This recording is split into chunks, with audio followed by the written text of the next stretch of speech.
This is my vlog in English. It's been about maybe a few weeks since the last time I did one in English, and I think I'll just pick up where I roughly left off according to whatever I remember. Let's see. I was talking about the JET program, and just on that subject, for people that are interested in coming to Japan, it is one of the best options available to anyone with a college degree. You have to have a bachelor's at least, but it's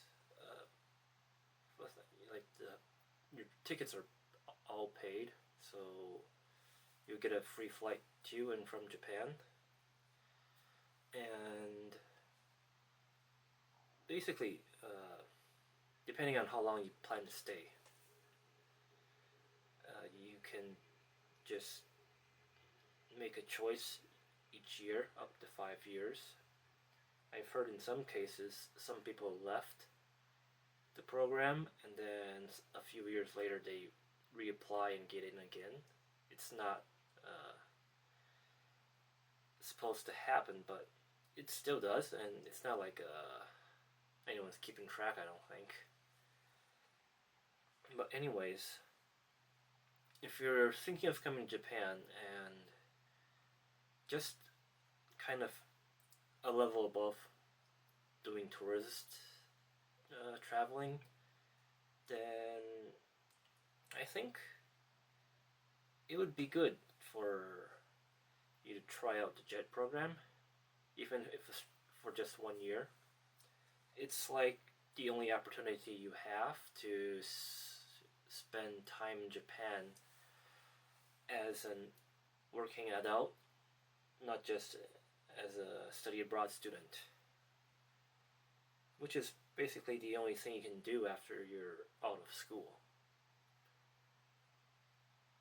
And the main reason for JET program is to engage in cultural exchange between Japan and the country they're accepting program applicants from. So if you're from the US, then your main purpose of the program would be you going to Japan, and while you're teaching English, you're being a sort of grassroots ambassador for US culture. And the same thing would apply, if you're from the UK or New Zealand, Australia, any other English-speaking country that they accept applicants from. And 1 year is enough if you're planning to just get a feel for what life is like in Japan, besides going around as a tourist.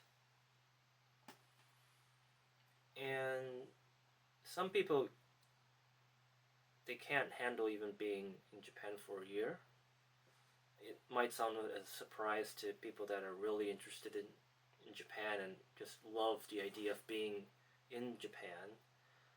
But, things don't necessarily turn out the way you expect or hope for. So, a lot of people apply for the JET program, and, there's going to be a lot of hype and a lot of high hopes. So,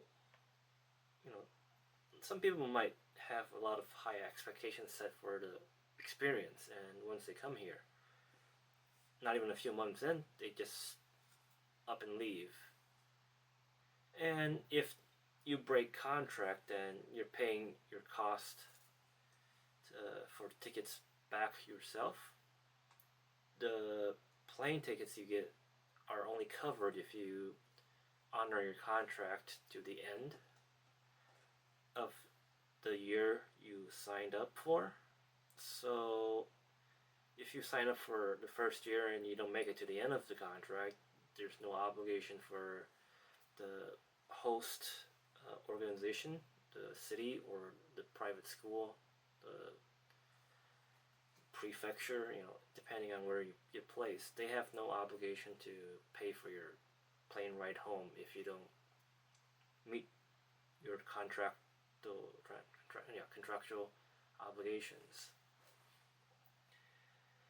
And in some cases, some people might just join for a little bit and use it as a stepping stone to get another job in Japan, which will really depend on whether or not you have marketable skills in Japan. And if you already have those kind of skills to begin with, then you might not even need to apply for a JET program if you manage to network online with job hunt, just job search engines or with recruiters that are looking for foreign talent. Because as far as I know, like Tokyo's always recruiting people, and that could be from within Japan or outside Japan. And as long as you can find one that will hire you and provide you with sponsorship, you're basically in. Even if you don't necessarily get everything set up for you and have to do things yourself. And in that respect, teaching English is basically anything anybody can do with a college degree.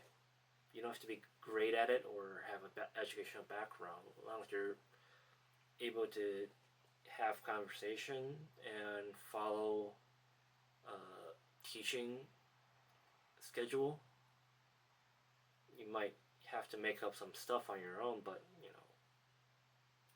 teaching English in schools for most people and in most situations does not involve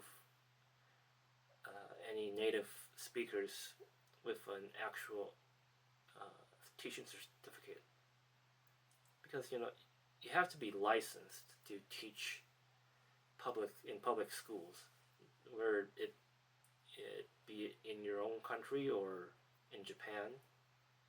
And if you're actually planning to teach English as a real job, as an actual teacher, you'll need to get a master's degree, and those positions would be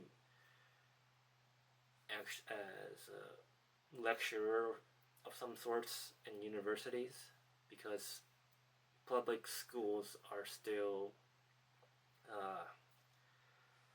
regulated, or they follow the rule that you need to have a teaching license in Japan, not just from your own country. So don't come to Japan expecting you can teach English at a public school or anything on your own.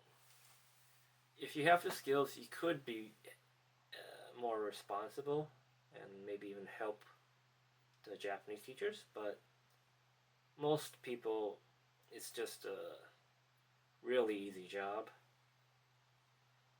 one that you would not want to make a career out of unless it is really something you feel passionate about and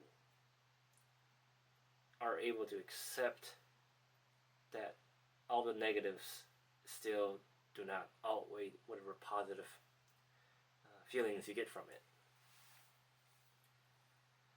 So if you do 1 year, it's perfectly cool. I mean, whatever organization hosts you, they most likely would want you to stay longer, so there's some continuity. But it's an exchange program, so people come and go all the time. And if they think it's not worth the cost, then maybe they'll just start using private companies, dispatch, and just find people from within Japan, or they don't even have to find people.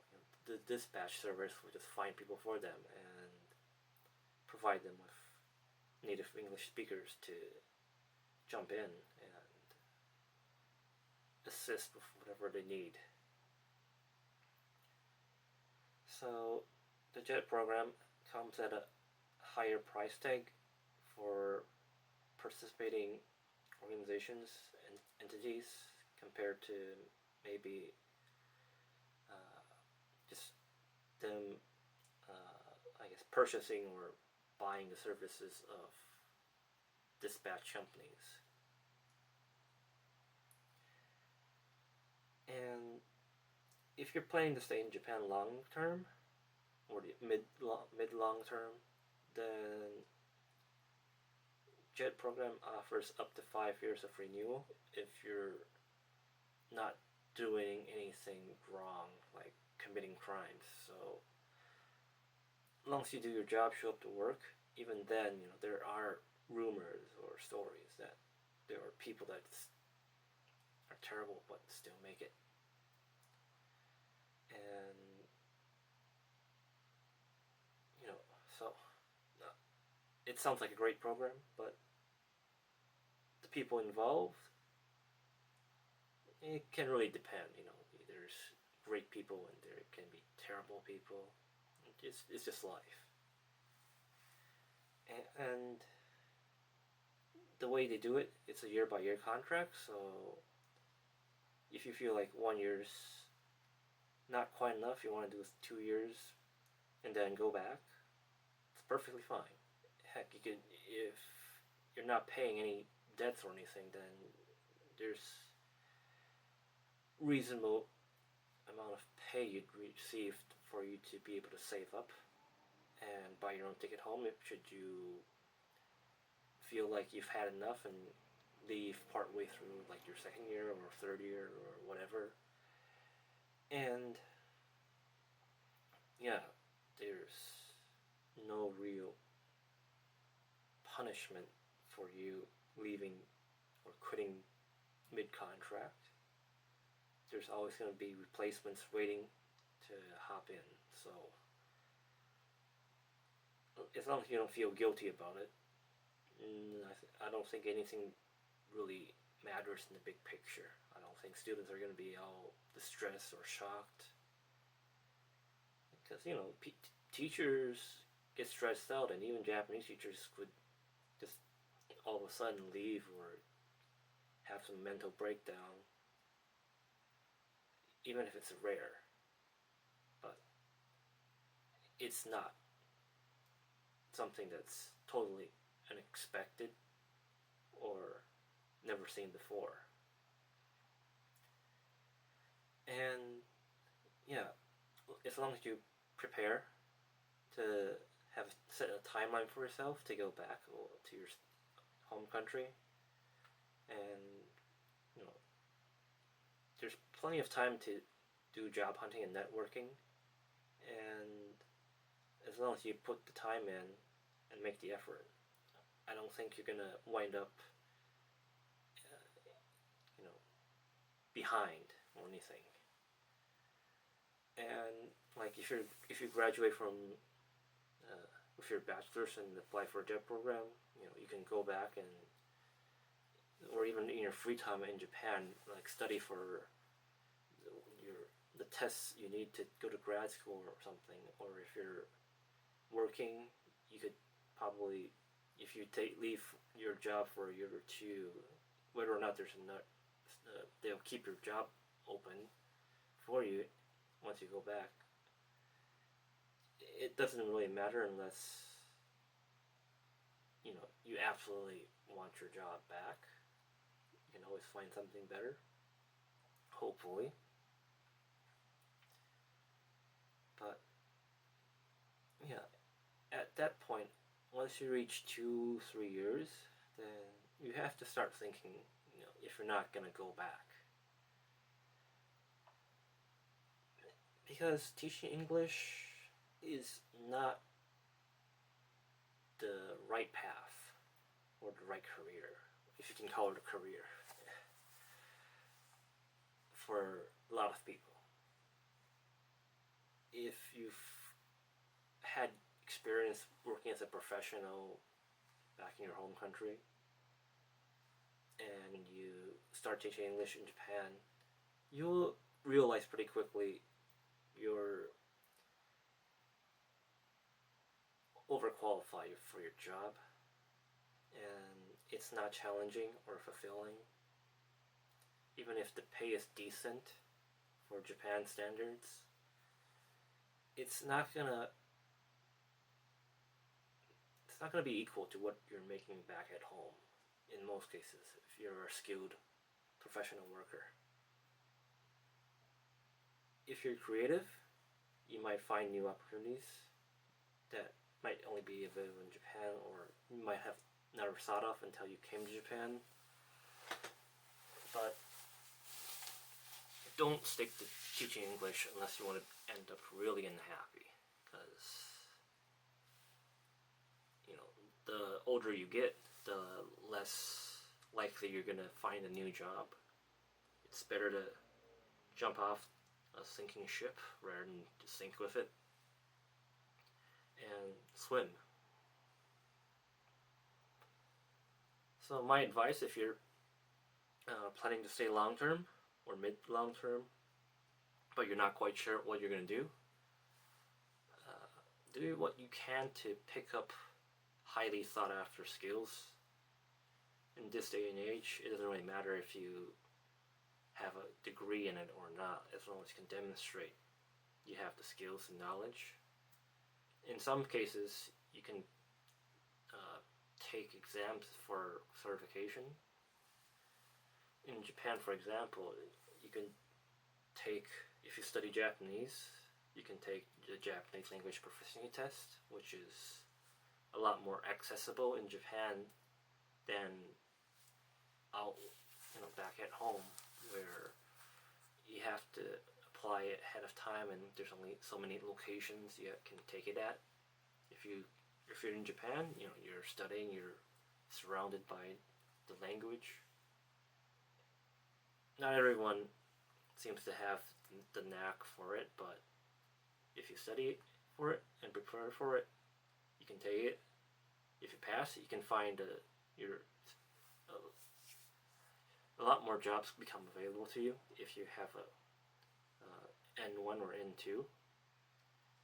Some jobs, they're mostly lower skilled, probably like just manual labor, then N3 or conversational level is fine. But if you're looking to actually work in an office or a professional environment where your main job would be communicating with other Japanese people, or Japanese business level would be required, then getting certified would be crucial for your success in finding a job in Japan. That's not just teaching English. And if you have the language skill set, great. That's not quite going to get you all the way to where you want to be. If you're artistic or have pretty good management skills in terms of accounting, financial jobs, sectors, or even science, if you have a really good background in science, then you could maybe find jobs that require English, in where such backgrounds would be preferable. You might have a chance there. But the most, the most successful positions you'll probably find and most open to hiring foreigners would be in the IT sector, mainly coding. And I think most of it would be not just web design, which is probably going to be less and less of an open field due to developing technologies that simplify building up a website or setting up a online store and all that. You can just go through a paid service to get that, or they'll have options where you can just click and drag stuff and just set it up easily, avoiding having to write the code, even if it's not exactly perfect. So if you're a programmer or an engineer, it's probably going to be like applications in different languages. So I'm not an expert on this issue, so if it depends on what kind of language you know, which programming languages you know. But even then, a lot of it's going to be based in Tokyo. So if you're happy to move to Tokyo, then great. I'm not sure how much remote work is being accepted, but in the IT sector, I think it's probably one of the most popular or trendy, I guess, workplace changes that's been taking place since COVID-19 made, I guess, just going to the office a scary ordeal for many. But things have calmed down a bit still. And on the JET program, when you're by year 3, you should really have a plan. If you're planning to stay, make sure you hurry up and get the skills you need to land a good job. Don't tell yourself you're teaching English and you're doing a great job of it, and that somehow it matters in the long term for you and your success. If there are students that just love you and feel inspired by your presence and will hopefully go on to study English or study abroad, great. But I think for most people, it's not going to go that way. It's a really nice dream, but just the way English is taught, viewed, and the dreams most people have, it's not aligned with reality. So my advice would be to get out of English as fast as you can by year 3. Don't stay until year 5 if you have to, unless you really enjoy the, I guess, unrealistic working conditions, positive and negative. It's going to be too easy, and you're going to set yourself up for, I guess, disaster, if you can say, in some sense. One, you're not going to get paid if you're just starting a new job. Whatever you're making on JET on year 5, and you're going to be working longer hours, and dealing with adults if you're not going to be teaching English.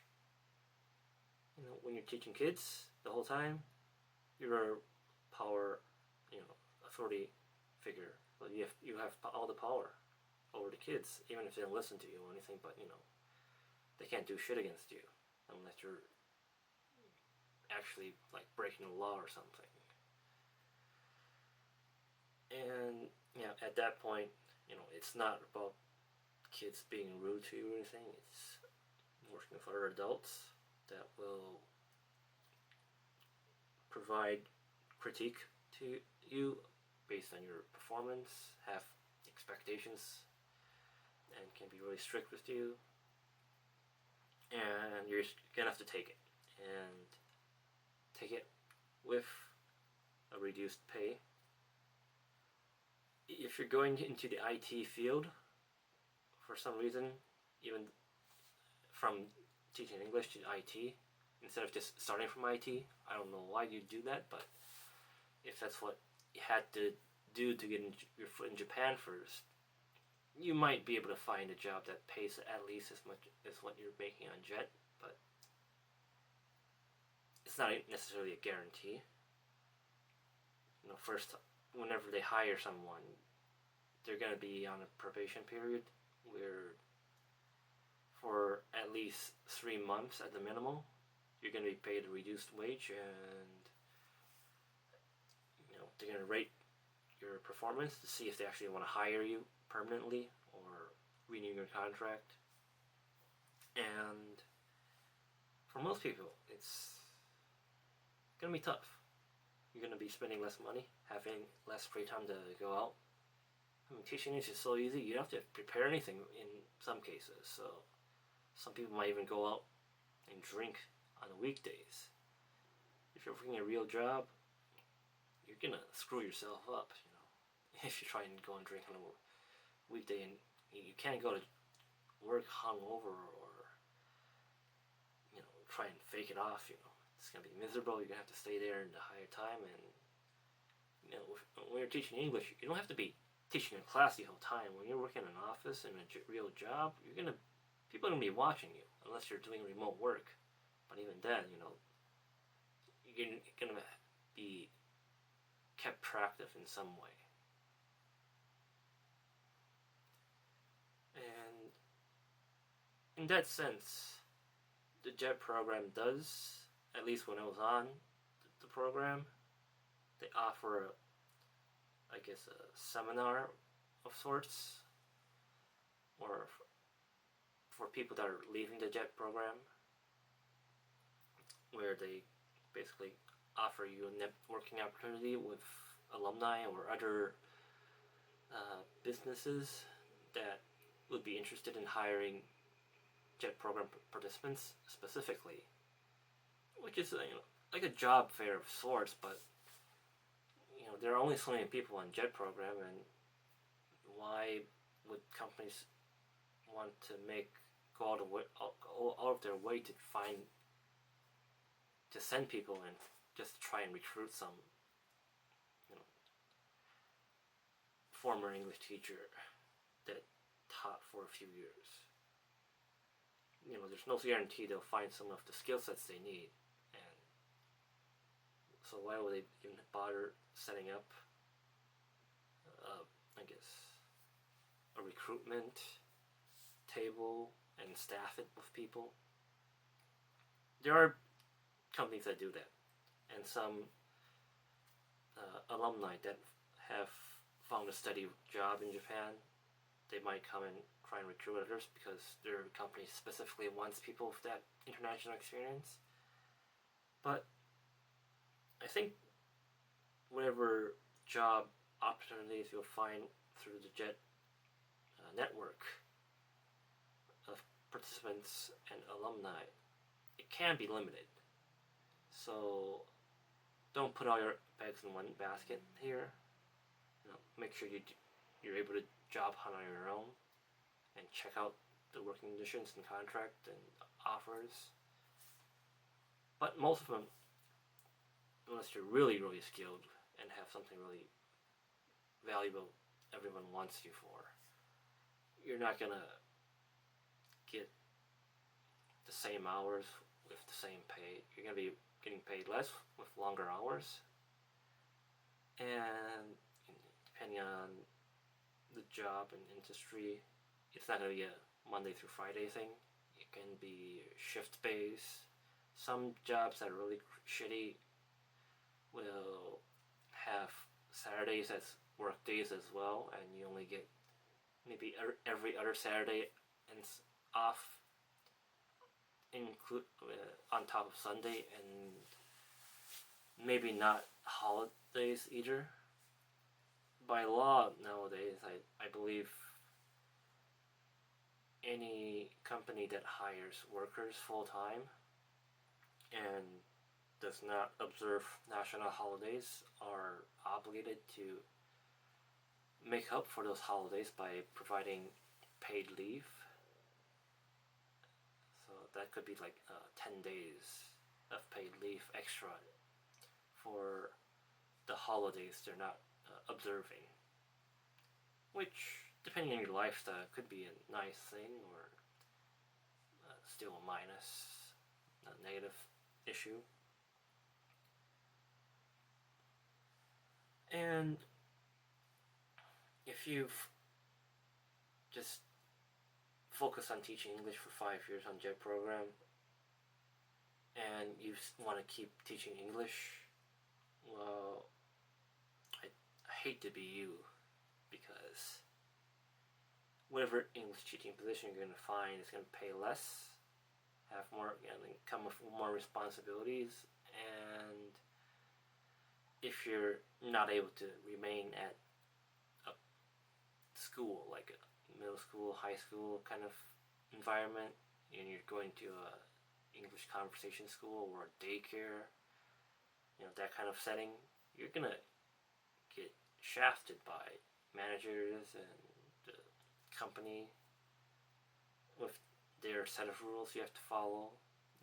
Some can be shady and just not pay you the full amount, because the full amount actually might include you not missing work, or for even an hour and trying to make it up. They're not going to pay you if you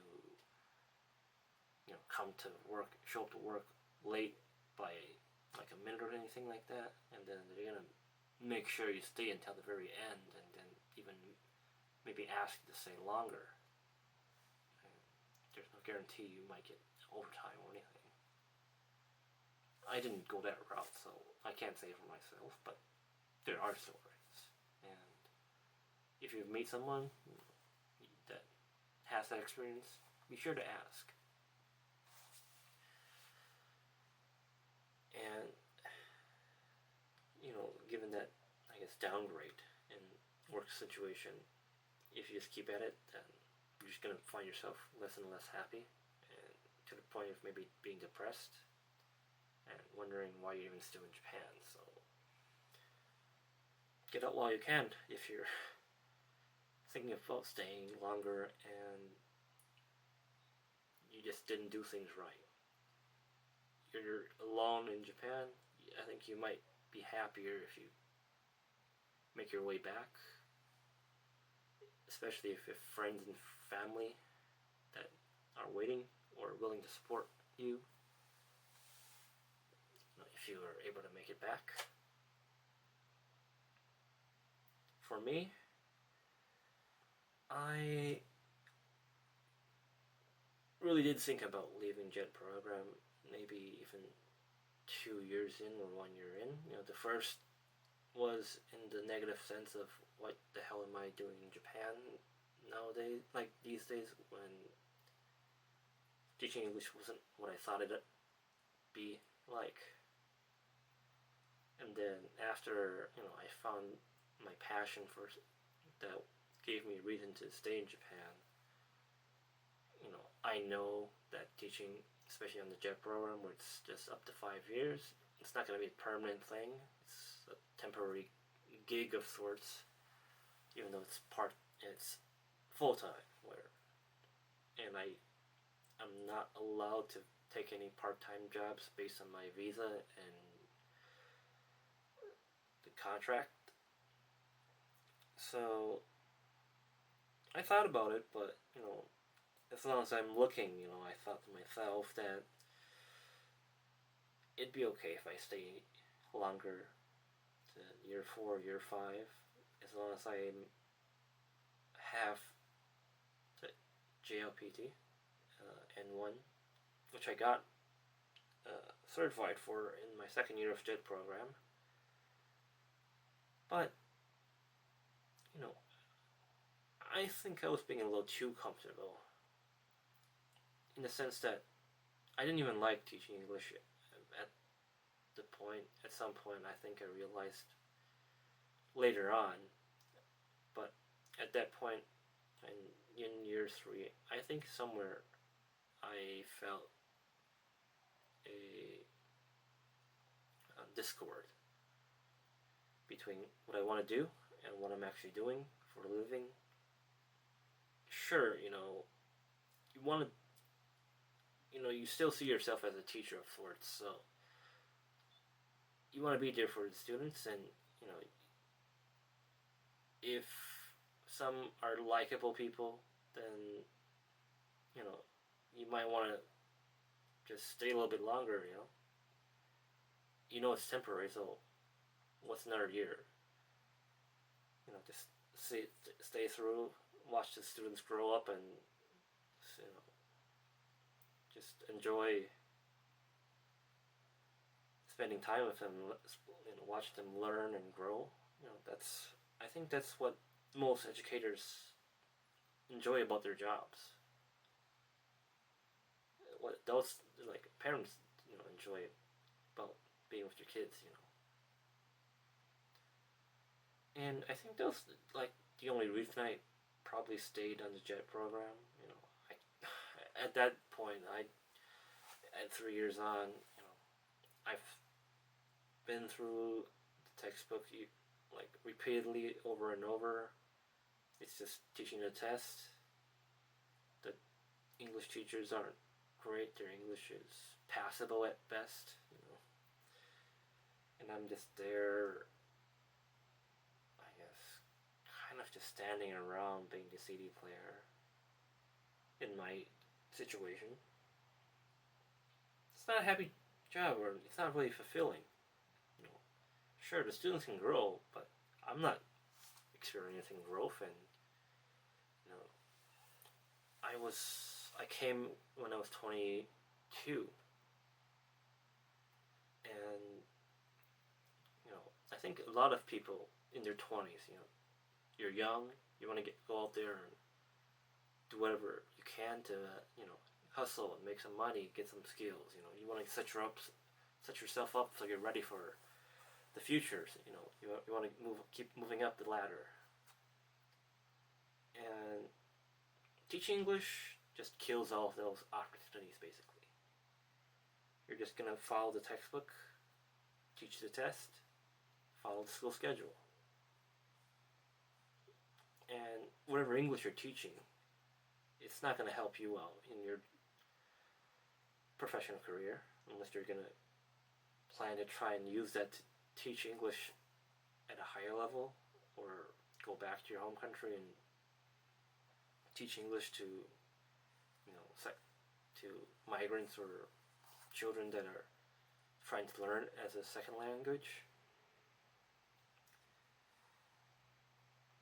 And how should I say? Yeah, you're not doing anything to help yourself, really. So you're gonna have to make time on your own. If you're an artist, great, you can doodle and create art projects for yourself, and maybe even interact with like school art clubs or anything or something like that.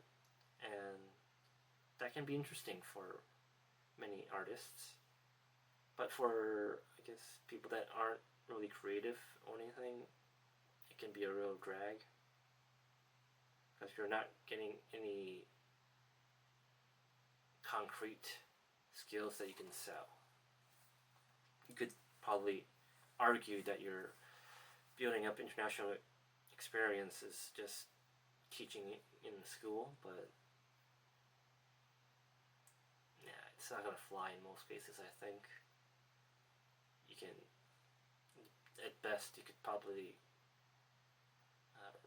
make it look good on your resume, but when it really comes down to actual skills that aren't people skills, you're not making good use of your time. But anyways, trying to finish on a high note.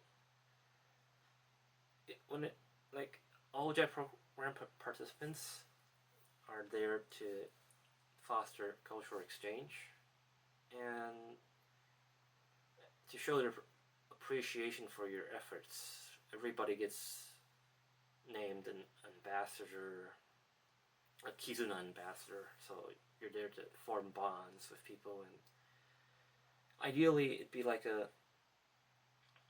lifetime memory for some people. For others, maybe it's just a fading experience that no one will look back and think back of, based on what you're teaching in English.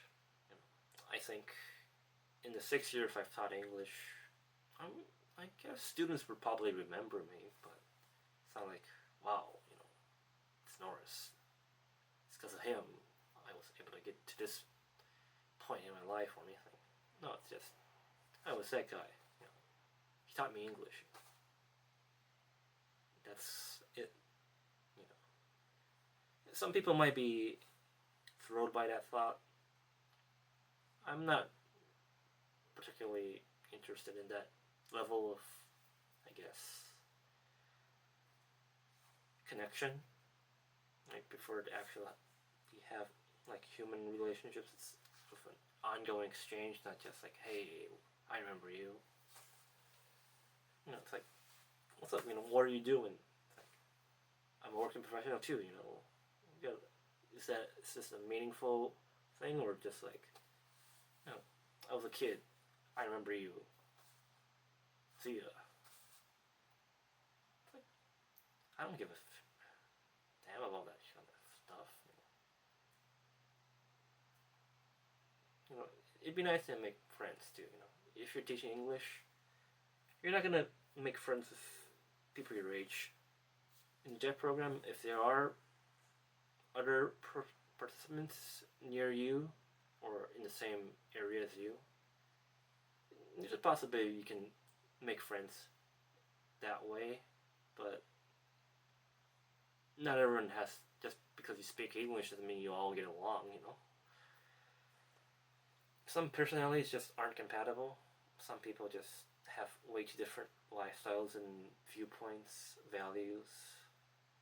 In some cases, you just, you know, they assume you speak English so you'll like each other, but, you know, in some cases, people just do everything they can to avoid that person. So, watch out. Anyways, I'm trying to keep this on a positive note.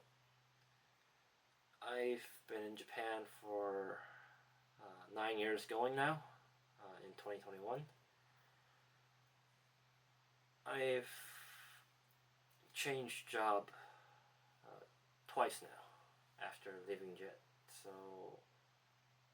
I worked at a forwarding company, just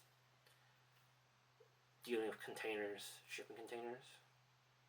It was not interesting, and then I changed jobs after a little over 2 years to where I'm at now. And, you know, each time I change jobs, I've been making less money. So, first time I changed jobs, I had a pay cut. Second job, I changed jobs, I got even a pay cut compared to the first job I changed to. So, the salary for JET program, like 5 years, 6 years, it's 330,000 yen a month. I'm making 100,000 yen less a month at my current job, under the current contract, but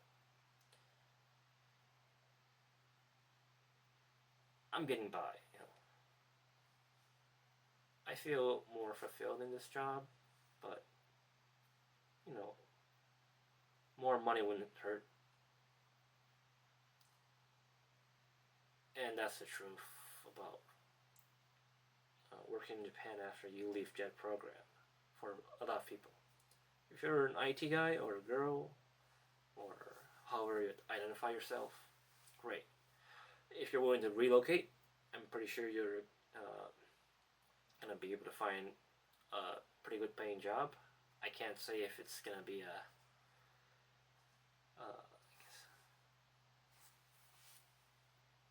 job where they honor your work hours and won't make you work overtime and all that without paying you. But otherwise, you know, be creative. Think things through. Have a plan. If you have a plan, don't wait until the last minute just to say you're gonna do something then. You know, experiment. Tinker with it. You'll find that some things might not work as you think it would, and it'll be good to stay ahead. Don't use the contract end date as an excuse to hold back on what you want to get done. And think that'll wrap up my vlog for this session. Thanks for watching, and I hope you enjoyed it. I'll try and get something posted again sometime in the near future. Alright, good night.